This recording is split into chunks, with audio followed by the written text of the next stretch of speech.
October 1962, the United States Strategic Air Command moves the American military to Defense Condition 2, one step away from nuclear war. Each one of those bombers had a target.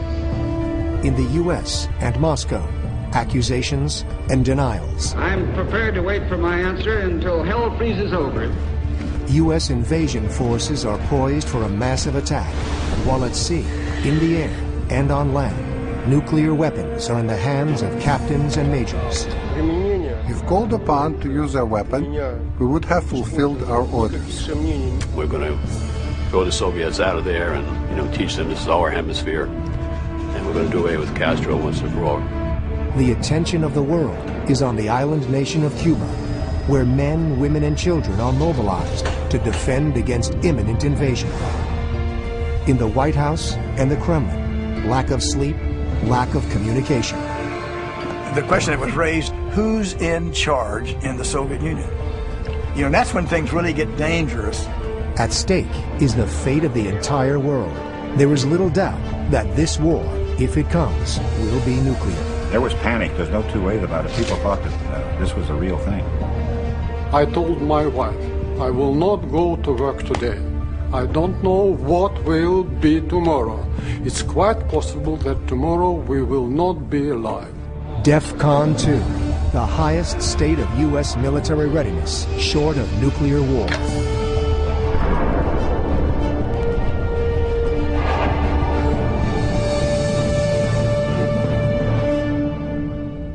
I'm Tom Clancy. Most of you know me as a writer of fiction involving nuclear weapons and superpower confrontation. But for a few tense weeks in October 1962, it wasn't fiction at all. It was reality. In Washington, Moscow, Havana, and on the high seas. We've always known that the Cuban Missile Crisis brought the world closer than it has ever been to nuclear war.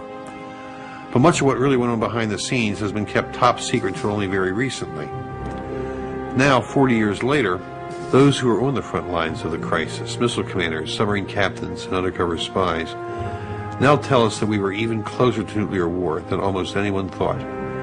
That nuclear launch capability on both sides depended upon the reliability of mid-rank officers, men who would not hesitate to fire those devastating weapons if ordered to do so. Worse yet, a global nuclear war could very easily have started by accident. It was touch and go for days when, for the first time in history, the United States went to DEFCON 2. I'm Tom Clancy, and this is DEFCON 2. It's the height of the Cold War, and the leader of the Soviet Union, Premier Nikita Khrushchev, is contemplating his next critical move. He takes a walk with his defense minister, Marshal Malinovsky, on the shores of the Black Sea. When the days are clear, you can see across the Black Sea the lines of the Turkish shore. And Malinovsky and Khrushchev, walking alongside, were discussing, and then suddenly Malinovsky said, "Well, Nikita, look there. It's Turkey. There are American missiles." And Khrushchev reacted, "We must think about it and do something." Khrushchev can see more than Jupiter missiles in Turkey. He can see the Soviet Union's entire strategic position in mid-1962, and he does not like what he sees. He sees the U.S. and its NATO allies surrounding him with nuclear weapons. 15 Jupiter missiles being installed in Turkey, 30 more in Italy, 60 Thor missiles in Britain. But most threatening of all, he sees nearly 1,600 American strategic bombers and 200 intercontinental ballistic missiles, which can strike the Soviet Union from the U.S. In the Cold War balance, the Soviets have a significant disadvantage. General Anatoly Gribkov served on the Red Army General Staff in Moscow. The United States had about 5,000 warheads, the Soviet Union 300, and of those only 2 or 3 dozen that could hit the United States. Unfortunately for Khrushchev, the Soviet Union was surrounded by military bases, American bases. But America was free of that encirclement. But for Khrushchev, there is a bright spot: Fidel Castro's Cuba. A communist island in a sea of American power, Khrushchev's one small foothold in the Western Hemisphere. But Cuba was an ally that could be lost at any moment.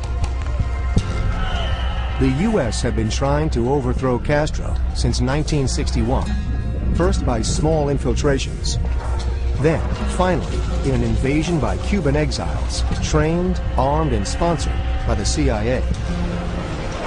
That mission at the Bay of Pigs failed badly. The Bay of Pigs invasion of 1960 was the culmination of activities of the United States against the Cuban Revolution.